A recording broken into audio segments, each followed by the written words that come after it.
Hey everybody. Hope you're all doing good on a Monday night. It's nice to be back.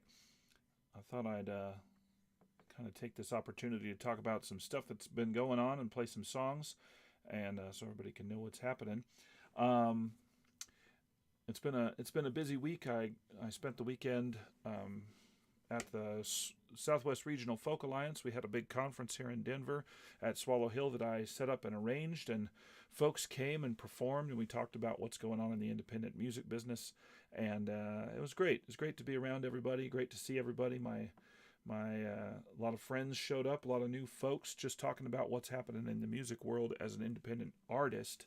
And I really think that those conferences can be really helpful for musicians. So if you're a musician and you haven't been to like Folk Alliance or to your regional Folk Alliance, you should definitely check those out. And if you're on the board of any of the regions, it's a cool idea to do these one-day events where folks can come and talk about what's happening with the music event.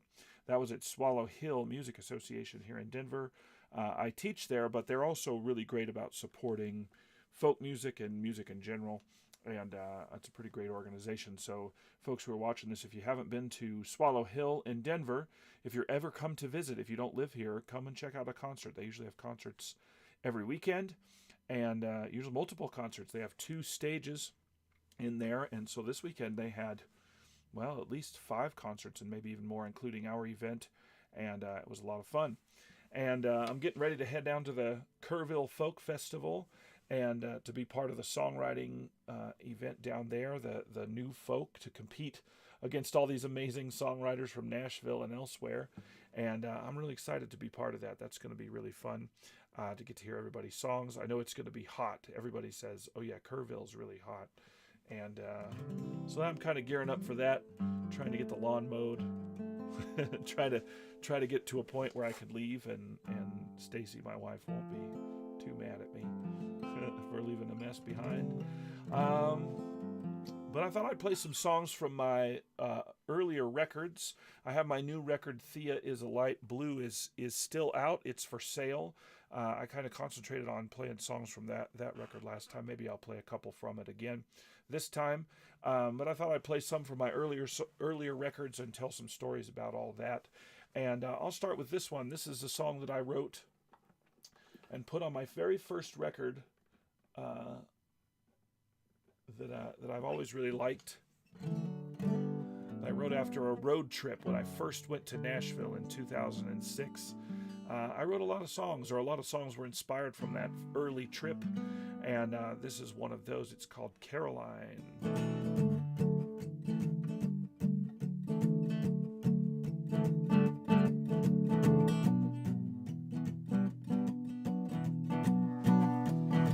Well, Caroline, we never saw California. We never walked hand in hand on some moonlit beach. We never fell in love, never had a romance in Paris.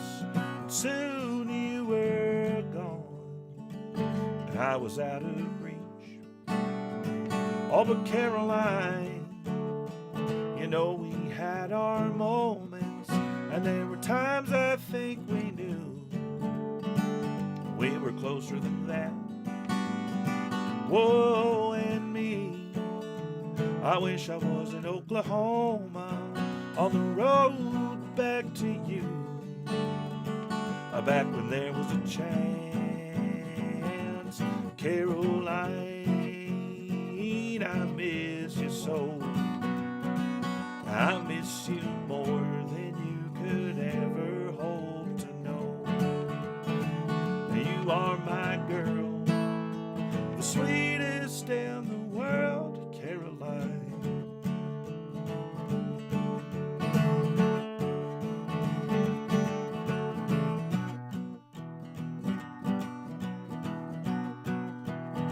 Well, Caroline, I can't help but love you, and I tried to let you go because you're gone, and it's on my mind the night that you kissed me.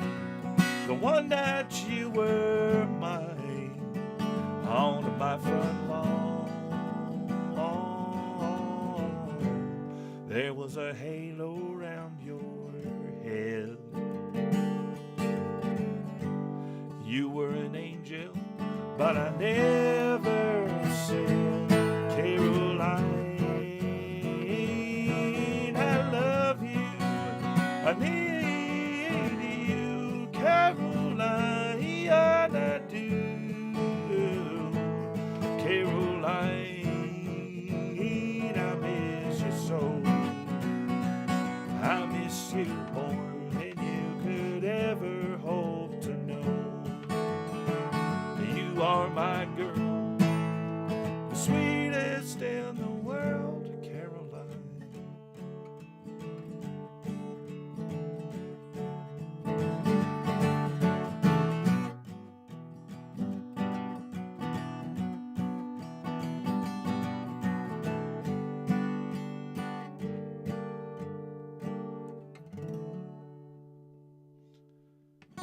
Yeah, thanks very much.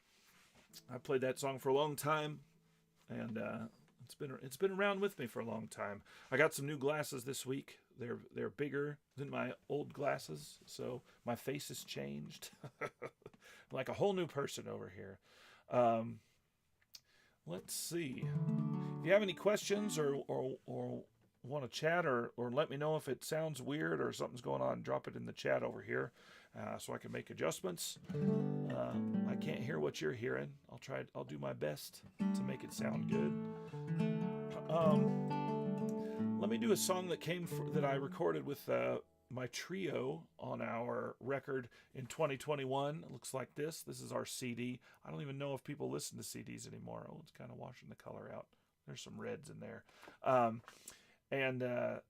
We recorded it in 2021. It's available on my Bandcamp, which you can find on my website, or you can go to martingilmore.bandcamp.com and download or listen to the records there.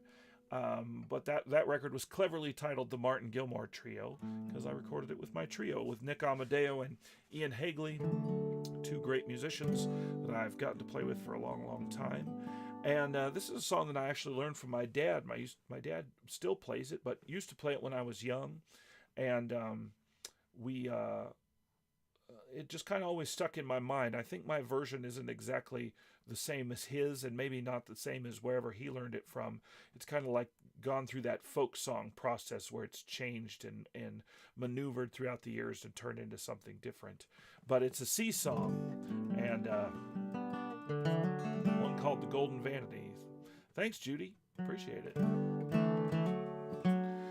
Here it is, Golden Vanity.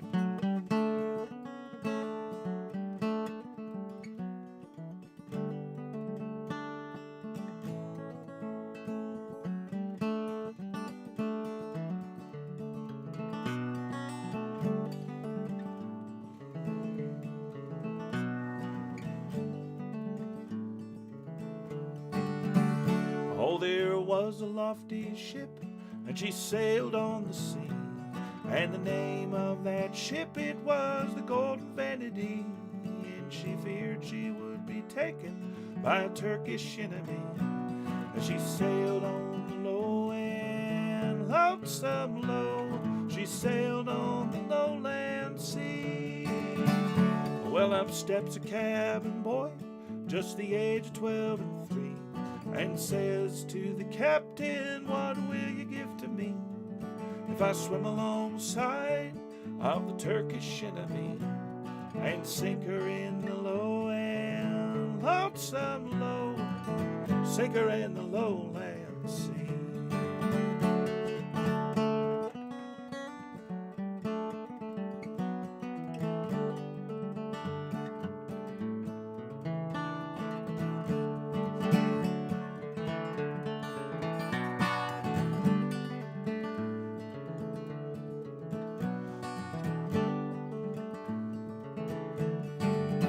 Well, now I would give you silver and I would give you gold, and the hand of my daughter if you would be so bold to swim alongside of the Turkish enemy and sink her in the low and lonesome low, sink her in the lowland sea.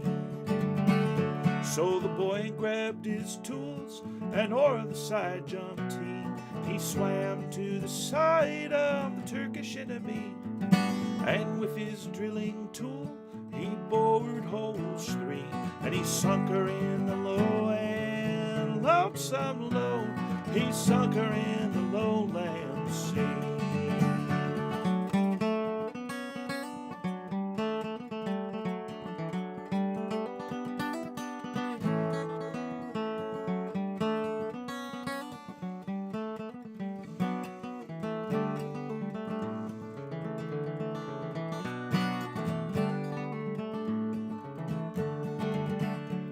Then he swam back to the side of the Golden Vanity and called to the captain to haul him from the sea.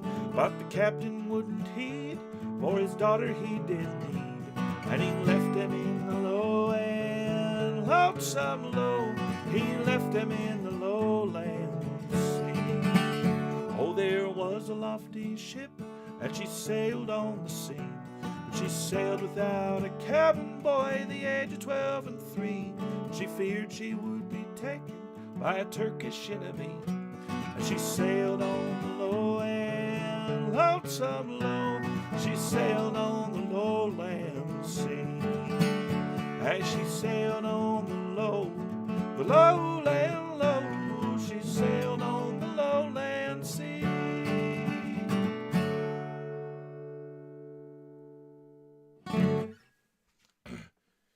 Yeah, it's a sad song. That captain wasn't such a good dude.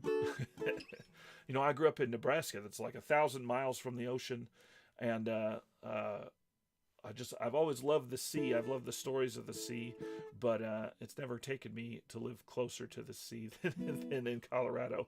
I'm not that much closer now. But I have always loved those stories and the songs of the sea. I used to have a tape of the Deepwater family. I don't know much about them other than the dad's name was Steve Nash, and it's really hard to search for him because there's a famous basketball player named Steve Nash, of course. And he was in the Navy and had toured around and collected all these great sea songs. And I kind of got introduced to Stan Hugel through that, and have just always liked sea shanties and stuff. I don't play very many of them, mostly because I feel inauthentic when I do, because I grew up in western Nebraska and Wyoming, where sea shanties were not really a thing, other than a lot of those sea shanties turned into other folk songs. So I guess there's a way in by doing that in those cases. Let me see. Let's do another one. We'll do another one in this key. This is a song I play from time to time. It's about my great-grandmother who was born in Amarillo, Texas in 1908, and she died in 2009. Howdy, Quentin. Thanks for logging in. And anyway, she died in 2009, so she was almost 101, not quite 101. And she lived a really interesting life. Anytime I get too riled up about stuff, I always think about her, because I think I remember talking to her about something one time, and she said, you know, things have always been like this. It's the life has been crazy since forever. And she just had a really great perspective on the world. You know, she was born in 1908, and Red Cloud, the Indian chief, he died in 1909, so she was alive while Red Cloud was still around. And Red Cloud was born when Andrew Jackson was president, or sometime around then. And Andrew Jackson was born before the United States was a country. So it was always great to like have her long life to kind of give me perspective about where we are in the world. I love history, and that's kind of a great link to another time. So I wrote a song about her and kind of some of her thoughts on life. This is called Make a Home.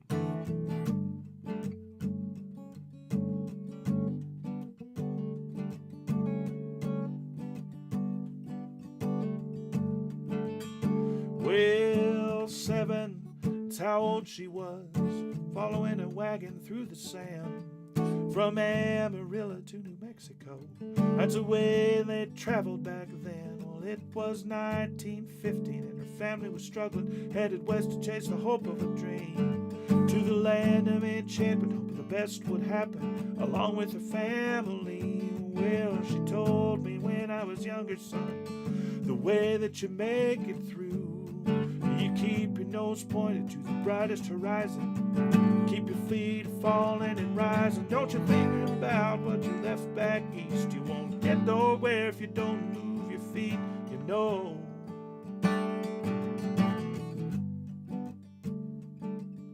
That's how you make it home.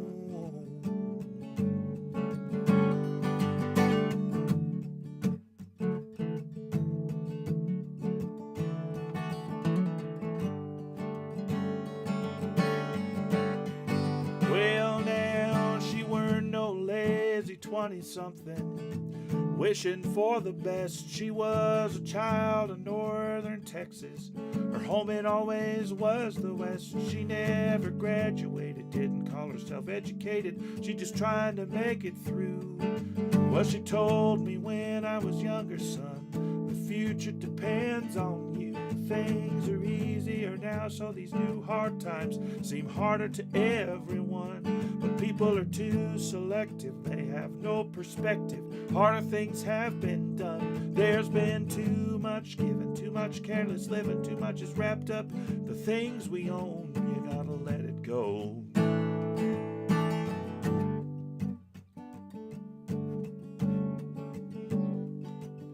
That's how you make it home.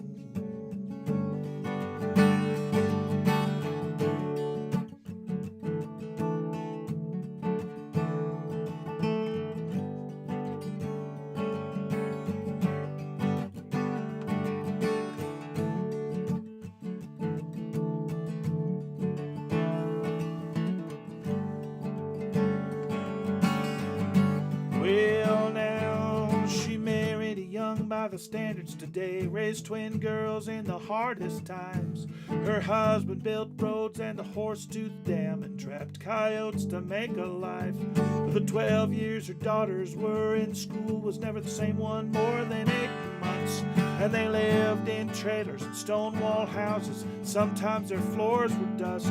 Well, she told me, son, don't you ever regret. Take any break that you ever can get. Happiness isn't dollars and cents. Hard times came, but hard times are when you can't build a life out of money and stone. You build it from love.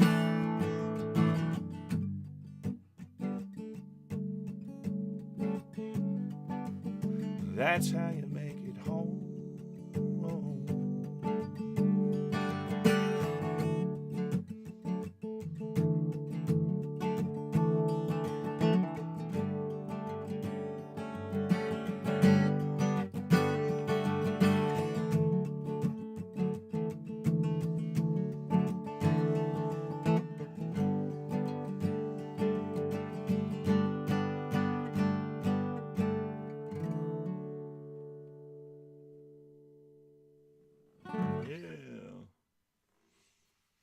That's a great one. You know, she lived to be 100, and when she was 99 years old, she had always bothered her. She never graduated from high school, and when she was 99, she had failed a history exam, and so they went back to her high school and asked her if she could retake the test that she failed the class, and they said absolutely, and they let her retake the test, and she graduated from high school in 2008, class of 2008. She's 99 years old, which is really cool. It was a special thing there in Amarillo.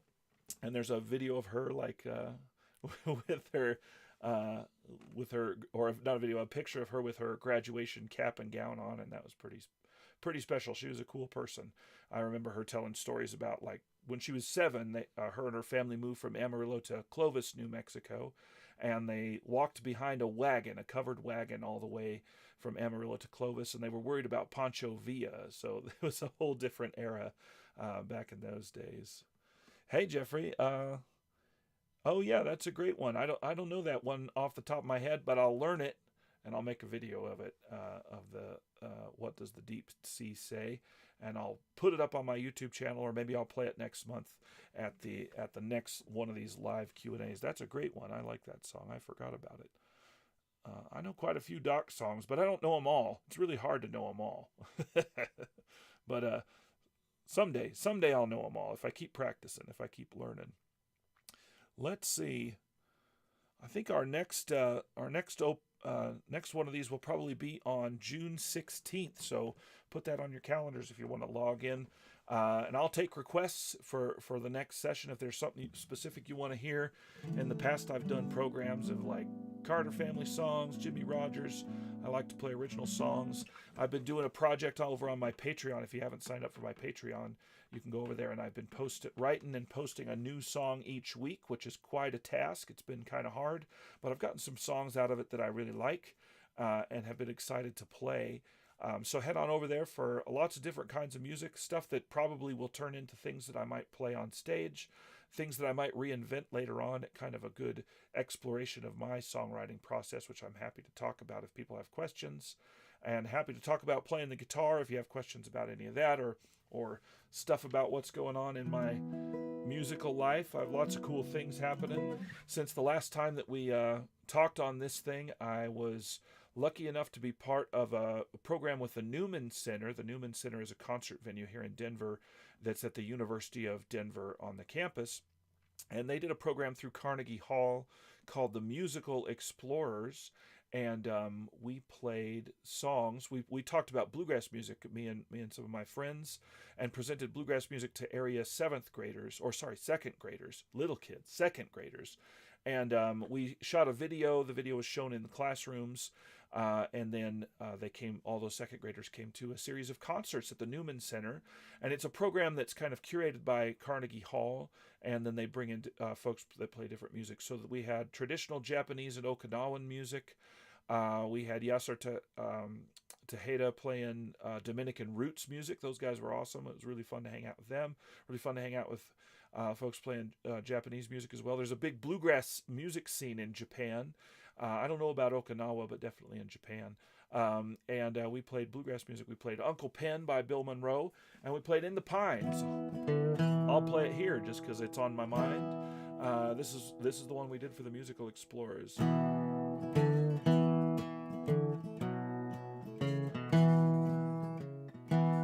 The longest train I ever saw went down the Georgia line. The engine passed at 6 o'clock. The cab passed by at 9. In the pines where the sun never shines, you shiver when the cold wind blows. Ooh, ooh, ooh, ooh, ooh.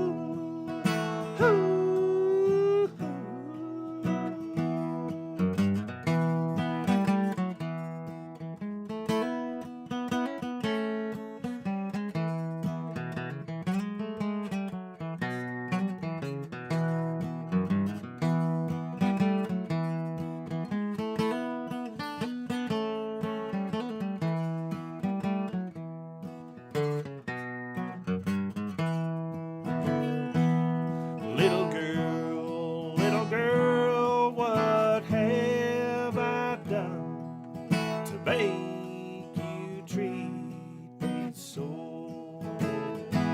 You caused me to weep, you caused me to mourn, you caused me to leave my home. In the pines where the sun never shines, you shiver when the cold wind blows. Ooh, ooh, ooh, ooh, ooh, ooh.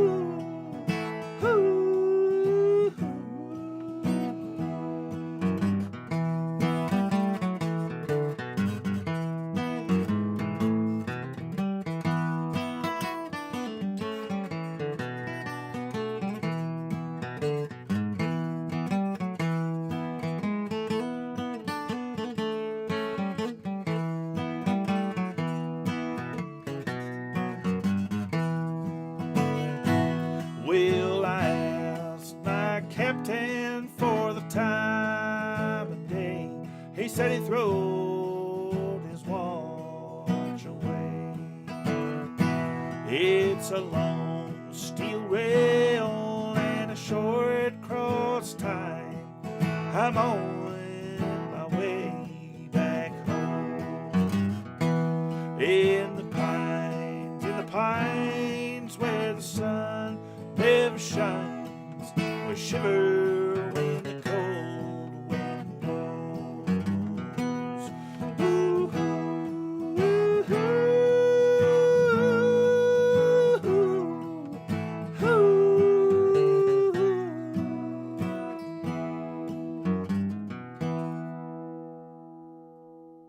Yeah, there you go. There's a lot of other great verses to that song that some of them are kind of gruesome.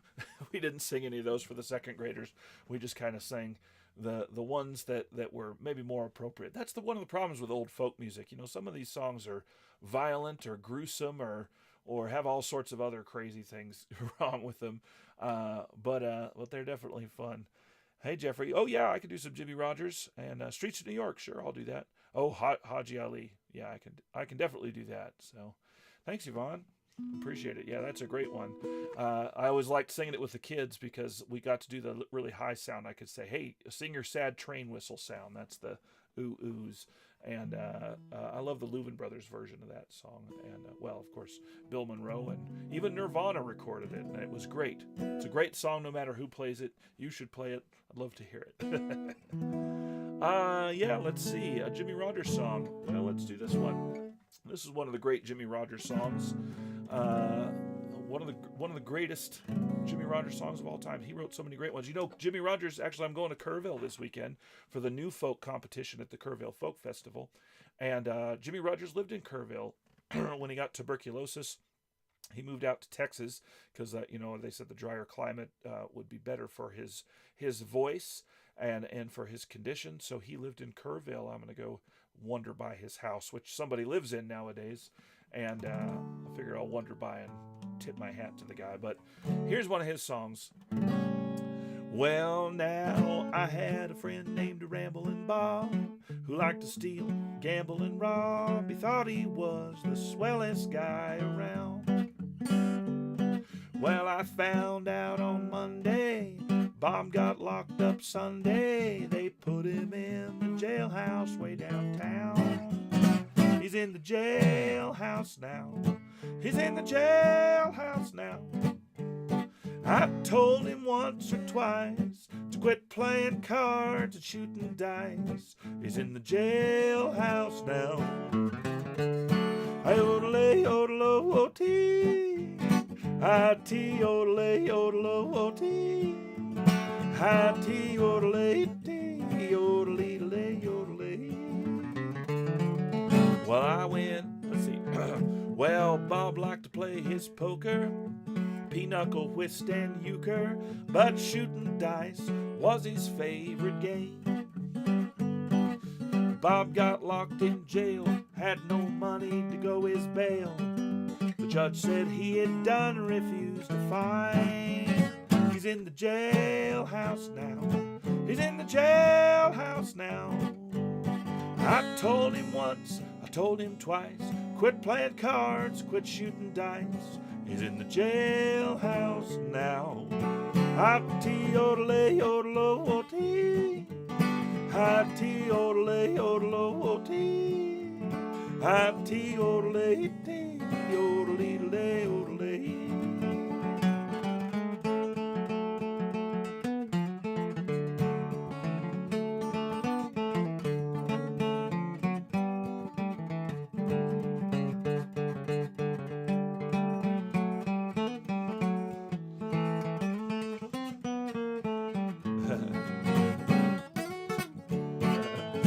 Well, now, I had a gal named Susie. We went out last Tuesday. Hit every honky-tonk in town. Well, we started to spend my money. She started to call me honey. We took in every cabaret in town. We're in the jailhouse now. We're in the jailhouse now.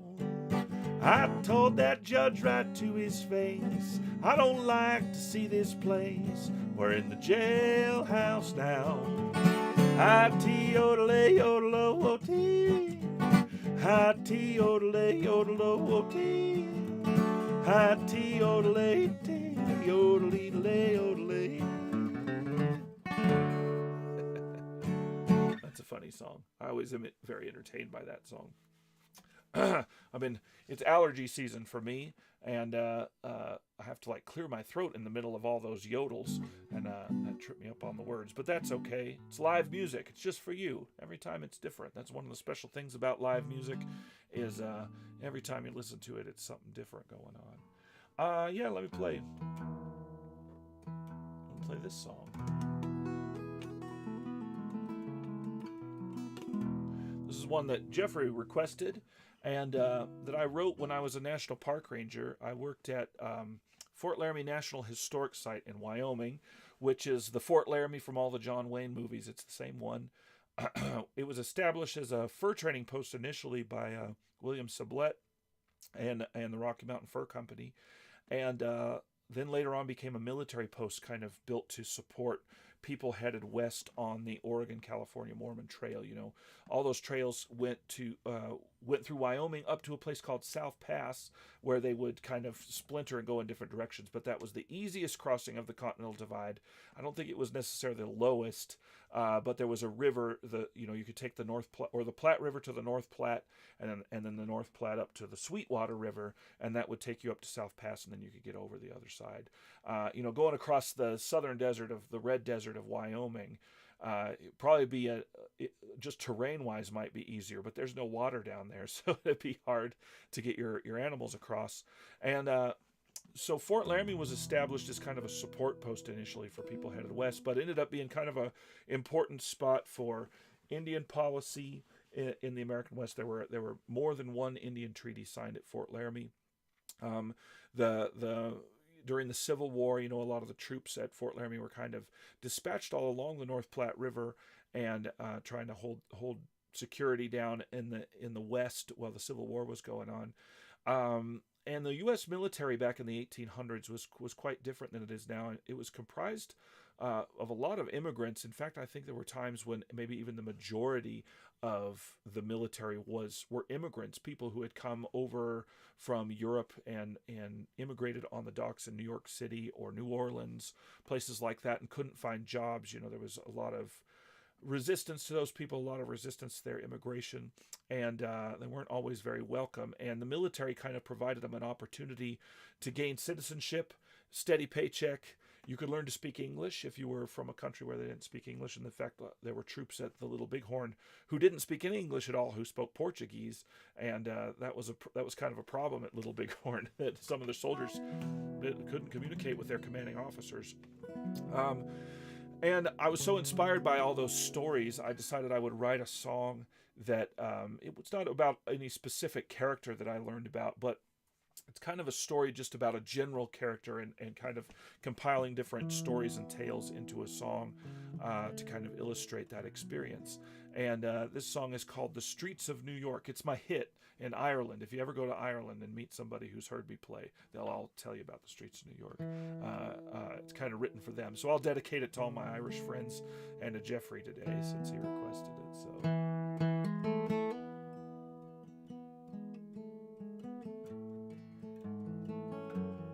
Hold on.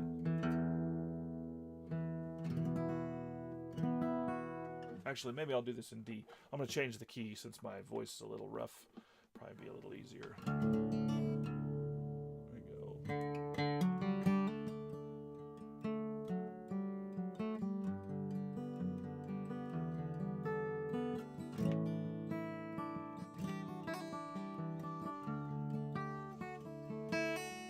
I sailed west across the ocean. My destination was New York. I enlisted in the army in time to fight the Civil War. I didn't have a reason, no particular side or cause, except I was starving to death on the streets of New York. and that's the only job there was. Fought on the fields at Antietam and the hills at Gettysburg, amongst the ranks of the men at Shiloh, and I watched Atlanta burn. When it all was over and the country took its rest, I stayed in the Army, and the Army sent me west. But I didn't leave my homeland to die upon the plains. I didn't join the Army to be sleeping in the rain. I know I don't belong here at this distant western fort, but I suppose it's better than starving to death on the streets of New York.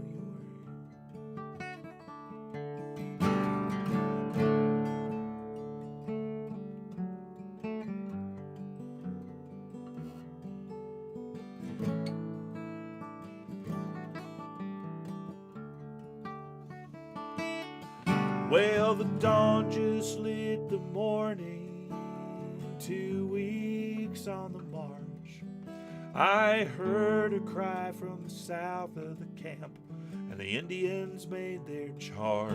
The men all made the scramble, but it was to no avail, and I got separated from the rest of the group as we followed the Indians' trail.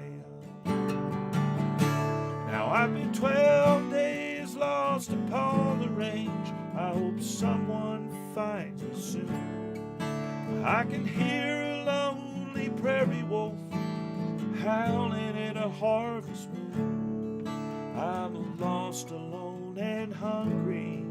There's storm clouds to the north, but I can't help but wish that I was back in New York. But I didn't leave my homeland to die upon the plains. I didn't join the army to be sleeping in the rain.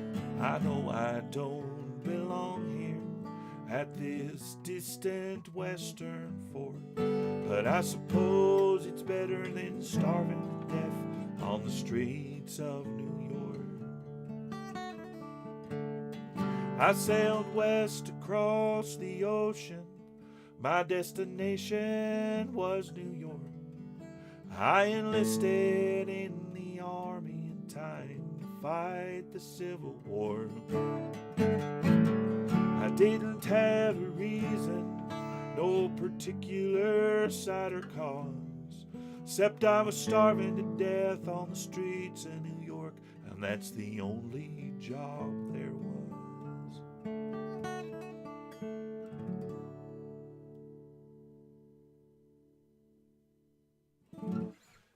Yeah, if you're ever out there, go and check out Fort Laramie. Sometimes I do music programs from time to time. We'll see about how that goes this summer with all the shakeups in the National Park Service. Those used to be pretty reliable gigs for me, but we'll see what happens. I will be at Scottsbluff National Monument on July 18th. Because those gigs come through the National Park Association there. And so I'll be there doing kind of a historic program on historic music. It's pretty fun. I usually prepare a different program every year and present that stuff. Yeah, it's pretty cool. The story of the American West is complicated and diverse, and that's just one part of it. The streets of New York, yeah, pretty cool. Thanks, Yvonne. Yeah. It's a pretty good time. Let's see. Let me play one that I don't play all the time. From my first record, I wrote this song the first time I went to Nashville in 2006. I went for the International Bluegrass Music Association conference, which was being held in Nashville at that time. And I went out and kind of made a big road trip. It was one of my first big road trips all by myself. I drove to Tennessee. I stopped at Winfield, Kansas at the Walnut Valley Music Festival and had a good time. I stayed in Springfield, Missouri with my friends from the Arkemo Rangers. And then I traveled, and the Chapman family, who own a great guitar store there in Springfield. If you're ever down there, you should go check out the guitar store there and say howdy to the Chapmans. They're doing great stuff. And then I went to IBMA, International Bluegrass Music Association Conference. They call it IBMA. And I met a lot of great players and a lot of great people, and it kind of really opened my eyes to what the professional music business was and kind of helped me understand the path. And I felt the calling. I always tell my students, like, boy, if you can imagine yourself doing anything besides being a musician, you should probably do that. There's a lot of easier ways to make a living than being a musician. But it is pretty fulfilling and pretty rewarding, and that was kind of my first taste of the whole thing. And that was that was the year that maybe they started the whole singer-songwriters, or the songwriters path at IBMA, and they had a big song circle. And I remember I went and sat in the song circle, and it was like all these people that I didn't really know, but I've come to know were like some of the greatest songwriters in bluegrass, people like Larry Cordell and John Weisberger and Mark Simus and Lisa Ashman were in that. They were in that circle. And then John Pinnell, who I'm now friends with, sat down in that circle, and I realized, like, oh my gosh, look at this circle that I'm in. I didn't realize quite, like, as people were playing their songs, I started to realize, like, oh, I've kind of heard that song. And then Larry Cordell played Highway 40 Blues. I was like, oh, uh-oh. But I played Streets of New York, and I was 22 at the time, and everybody was really kind and really nice. I had just written Streets of New York maybe the year before that, and just had a really good experience. And I was so full of music on the way home from Nashville. I drove back from Nashville back to Wyoming. I was living in Laramie, Wyoming at the time. And I didn't listen to any music on the way home. I just like sat there with my thoughts the whole ride home. And I had been so inspired by all these songwriters. I was trying to write songs in my head on the way home. And I was young, so I was driving too tired, too late at night. And I stopped in Concordia, Kansas, and walked around the Walmart there in Concordia, and decided I would write a song there. And I came up with the kernel for this song and wrote the rest of it on the ride home, on the way back to Laramie. And it was the first track from my first record. It's called Won't You Come Home?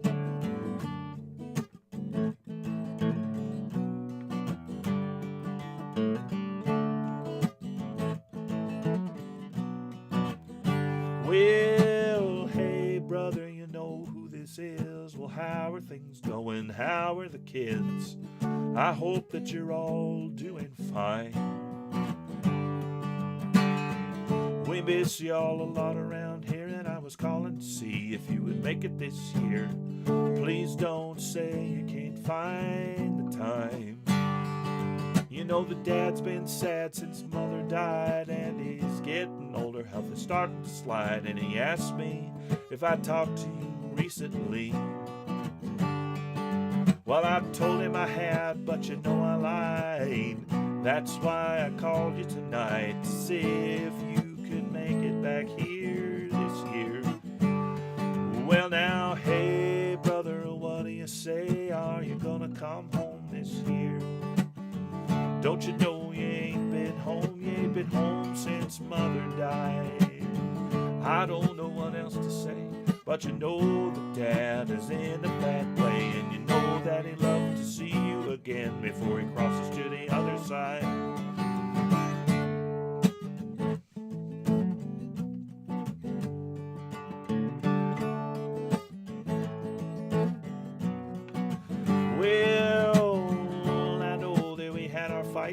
And you and Dad crossed maybe once or twice, but you know that he still loves you despite it all. He's been thinking a lot about his past, and his mind is fading pretty fast, and I think he'd like to talk before it's gone. Well, I hate to have to call you and beg, but I told him I'd ask. I can't go back and tell him that you said no. You want me to apologize? I will. I can't believe that we're fighting still. I don't even remember what it was about. So won't you come home? won't you come home? Well, hey, brother, what do you say? Are you gonna come home this year? Don't you know you ain't been home? You ain't been home since mother died. I don't know what else to say, but you know that dad is in a bad way, and you know that he'd love to see you again before he crosses to the other side. I say, hey, brother, what do you say? Are you gonna come home this year? Don't you know you ain't been home? You ain't been home since mother died. I don't know what else to say, but you know that dad is in a bad way, and you know that he'd love to see you again before he crosses to the other side. Say, I know that he'd love to see you again before he crosses to the other side.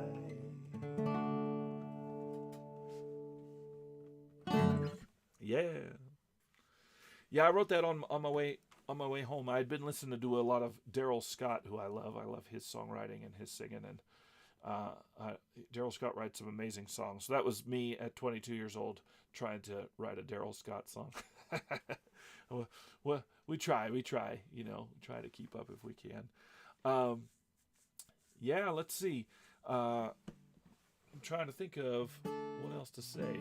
I've been things have been pretty busy, I got a lot of projects going on, a lot of stuff going on. It's part of being a professional musician is trying to forge your own way. If you're interested in supporting my music, head on over to my Patreon, because I post new songs every week, and also extra behind the scenes stuff. I usually try to give some photos or insights or behind the scenes things that are going on in my life. And it's a great place to kind of keep up with that. New songs every week, and new original songs every week. So there's a lot of stuff there. Just for $5 a month goes a long way to support an independent musician like me, to contribute $5 a month. And that's, 4 or 5 new songs every month. And maybe they'll turn into something, maybe they won't. And if you contribute at the $10 level, I also give a lyric book with all the lyrics to those original songs and the chords, so you could play them at home if you wanted to. There's that. I am a big fan of Jimmy Rogers, and I kind of decided I wanted to learn, or at least record all of his songs. As I've started doing this project, I realized not every Jimmy Rogers song is amazing. In fact, some of them maybe we could say they're not that good. But I've been trying to record every Jimmy Rogers song as I creep my way through Nolan Porterfield's biography of Jimmy Rogers. So every Wednesday or so, I've been trying to post Jimmy Rogers songs, so you can keep up with that on YouTube and follow along with that. I love Jimmy Rogers, and he's an important historic figure in American music, but also just great. His songs, a lot of his songs are so timeless and really lasting. So you should check that out.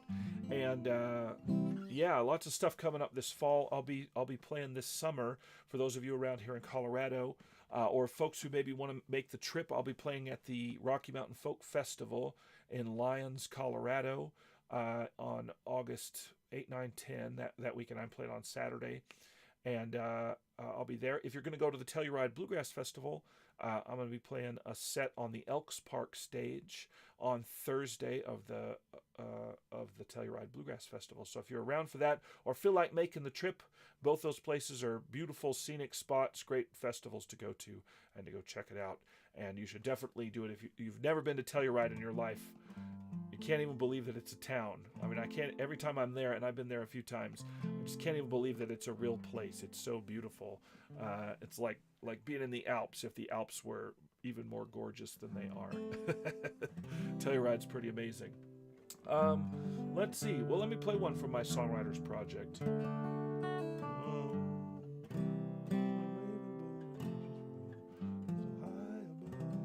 This is a pretty new song, so I'm going to try to remember all the lyrics here. But I'm going to play it because I like it. It's called Cowboy's Fairy Tale.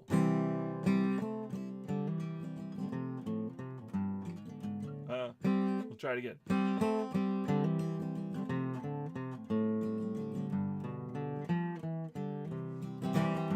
Well, a knight brave and bold adventures for gold, rising so high above the grass and the cattle, so tall in the saddle. This is the life I love. Swaying and singing, the herd is a stringing along on the dusty trail. Nights by the fire, a life to admire, a cowboy's fairy tale. I-T-O-D-L-A-T, hey, O-D-L-A, O-D-L-A.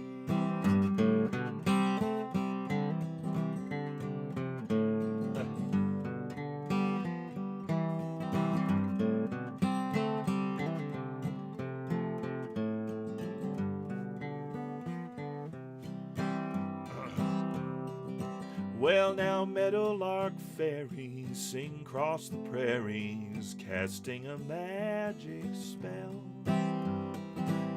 The cattle all huddle round each muddy puddle, just like a wishing well. Swaying and singing, the herd is a stringing along on the dusty trail.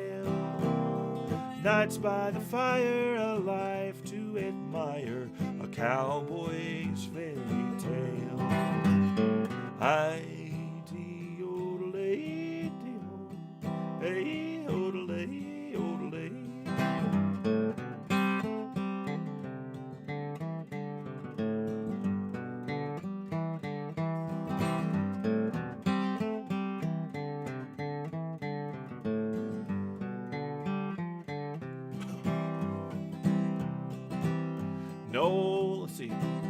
No monsters or dragons, just cattle and wagons.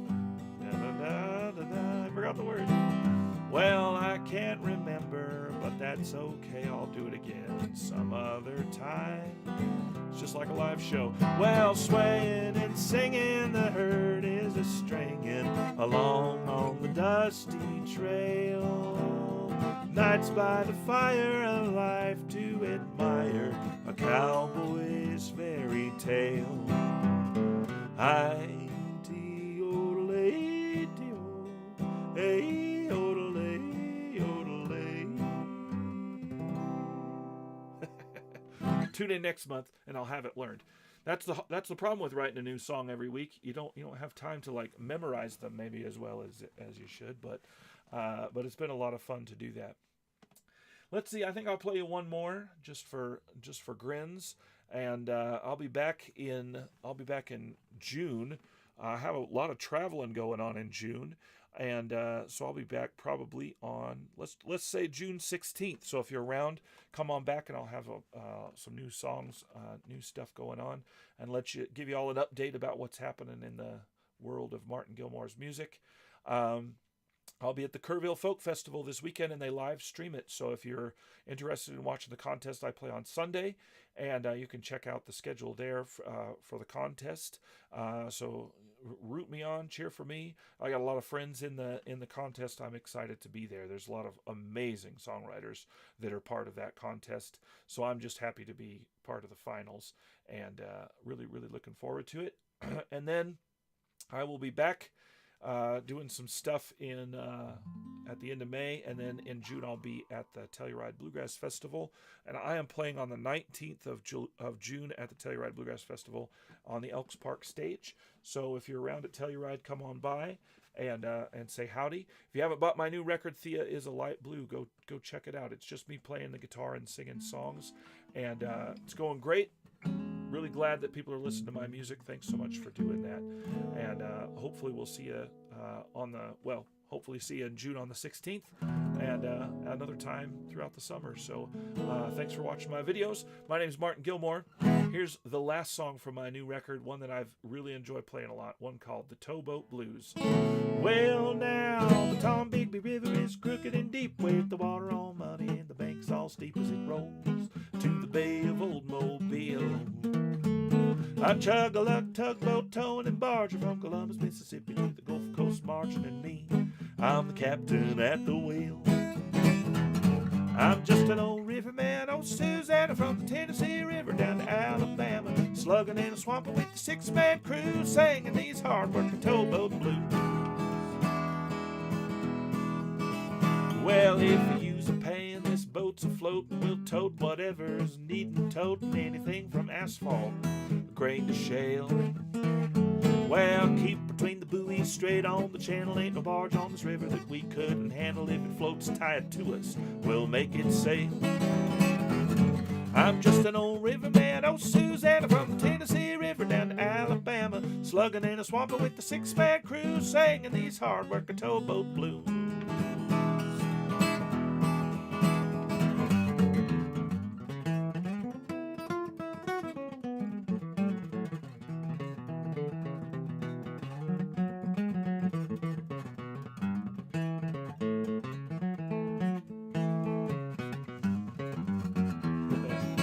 Well, now it's hot in the summer, hot in the morning, hot when it's busy, hot when it's boring, hot when the boys don't do what they ought to do.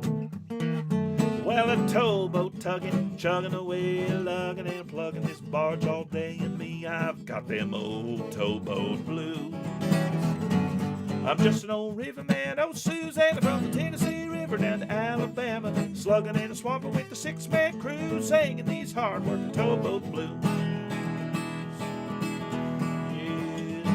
My daddy was a towboater, my granddaddy too. I was born to sing these towboat blues. I'm just an old riverman, oh Susanna, from the Tennessee River down to Alabama, slugging in a swamp with the six-man crew, singing these hard-working towboat blues. Singing these hard-working towboat blues.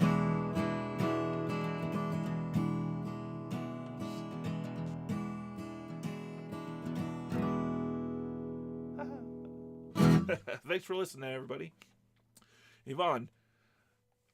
Oh yeah, Neva's great. She played with me at the Newman Center in the Musical Explorers thing. That was awesome, and we have some other stuff that we're doing together, so that's great. She's playing fiddle awesome. Great musician. Fun to hang out with her. That's one of the coolest things about being a music teacher is to see like people that you've taught or who have been in classes with you like go on to succeed, and Neva's doing great. Check out Neva Wilder. She's playing in a band called High Lonesome. They're really great. If you haven't listened to them, go check it out. Buy my record, sign up for my Patreon, like and subscribe if you haven't already. So glad you're here. Thanks for listening to my music, and see you soon, I hope. Bye-bye.